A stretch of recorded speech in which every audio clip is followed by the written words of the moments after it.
السلام علیکم ورحمۃ اللہ وبرکاتہ۔ نحمدہ ونصلی ونسلم علی رسولہ الکریم، اما بعد فاعوذ باللہ من الشیطان الرجیم، بسم اللہ الرحمن الرحیم۔ سبحان الذی اسری بعبدہ لیلا من المسجد الحرام الی المسجد الاقصی الذی بارکنا حولہ، صدق اللہ العلی العظیم۔ حضرات گرامی، مسجد اقصی کے تعلق سے اور اس کی تاریخ کے تعلق سے ہمارا آپ جانتے ہیں کہ یہ بہت پرانی عمارت ہے اور بہت پرانا ملک فلسطین ہے۔ اس کی تاریخ کے تعلق سے کہا جاتا ہے کہ آل سام نے اس کو آباد کیا۔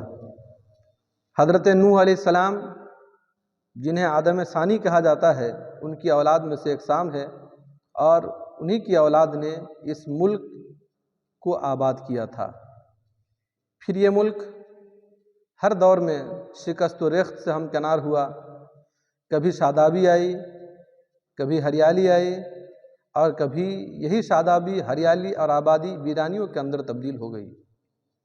ہر دور میں الگ الگ بادشاہوں نے اس ملک کے ساتھ اور اس ملک پر قبضہ کیا اور وہاں اپنی حکومتیں قائم کی۔ پھر یہ دور آیا حضرت داؤد علیہ السلام کا اور حضرت سلیمان علیہ السلام کا۔ پھر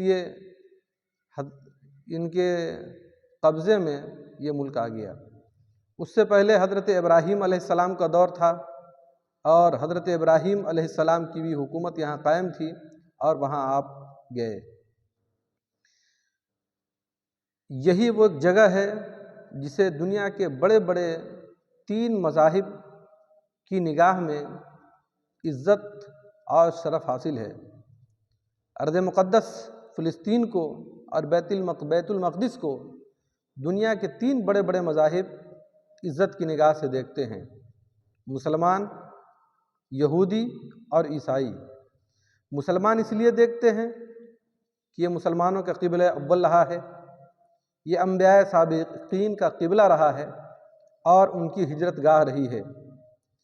اللہ کے نبی علیہ الصلاۃ والتسلیم حضرت اسماعیل علیہ السلام کی اولاد سے ہیں، اور حضرت اسماعیل بیٹے ہیں حضرت ابراہیم علیہ السلام کے، اور حضرت ابراہیم علیہ السلام کبھی وہاں تھے، اسی لیے مسلمان اس کو عزت کی نگاہ سے دیکھتے ہیں، وقار کی نگاہ سے دیکھتے ہیں۔ عیسائی اس لیے عزت کی نگاہ سے دیکھتے ہیں کہ عیسائیوں کا بھی تعلق خانے کا اس بیت المقدس سے ہے، اور مسجد اقصی سے ہے، اور فلسطین ملک سے ہے، اس لیے کہ سارے بنی اسرائیل سے ہیں۔ اسی طریقے سے یہودی، جس کے بارے میں کہا جاتا ہے کہ حضرت یعقوب علیہ السلام کی اولاد میں کوئی یہودا تھا، جس کی جانب منسوب ہو کر کے اس جماعت کو اور اس دین کو یہودی کہا جاتا ہے، اور ان کے ماننے والے کو یہودی کہا جاتا ہے۔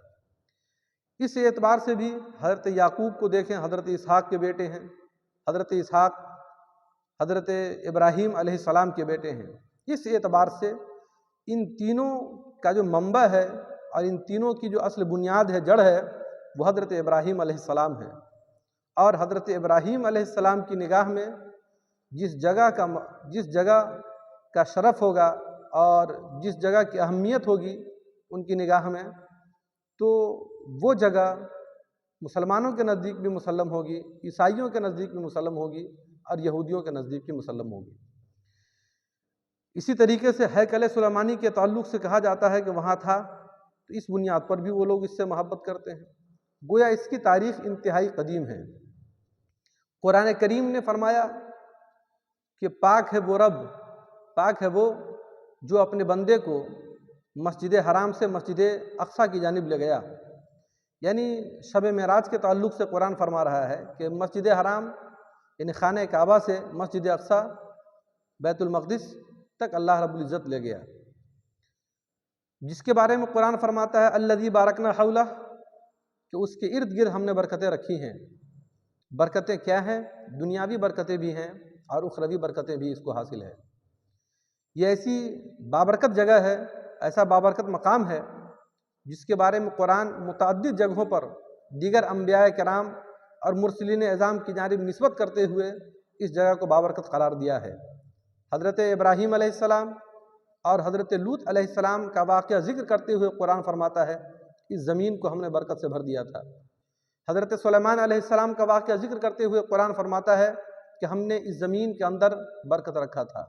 گویا یہ زمین بابرکت ہے، اور اس بابرکت جگہ کا جو تعلق ہم مسلمانوں کے ساتھ ہے وہ کسی دوسرے دین کے ساتھ نہیں ہے، اس لیے کہ قرآن کریم کے اندر بتایا گیا کہ بیت المقدس ہے، مسلمانوں کا قبلہ بیت المقدس ہے اور مسجد اقصیٰ ہے۔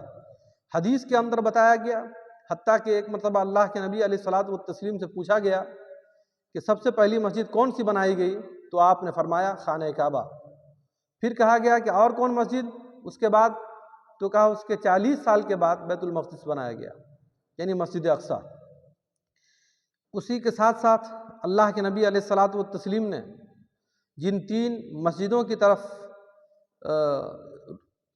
سفر کرنے کی اجازت عطا فرمائی ہے اور فرمایا کہ برکت کی نیت سے وہاں جا کر انسان پڑھے، تو ان مسجدوں کے اندر ایک مسجد اقصیٰ بھی ہے۔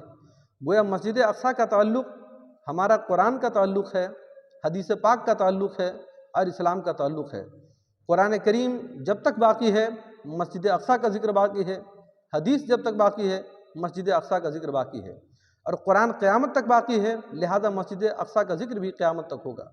اور یہ سمجھنا چاہیے کہ مسجد اقصیٰ کسی دوسرے کی نہیں بلکہ ہم مسلمانوں کی میراث ہے، اس لیے ہم اس کی تاریخ کو یاد بھی رکھتے ہیں، اور جن انبیاء کرام کی ہجرت گاہ رہی ہے، جن کا تذکرہ حدیث کے اندر ملتا ہے، قرآن کے اندر ملتا ہے، ہم ان کا تذکرہ بھی بار بار کرتے رہتے ہیں تاکہ تاریخ کے ذریعے سے ہمیں اس کی اہمیت معلوم ہو اور اس کی وقت معلوم ہو سکے۔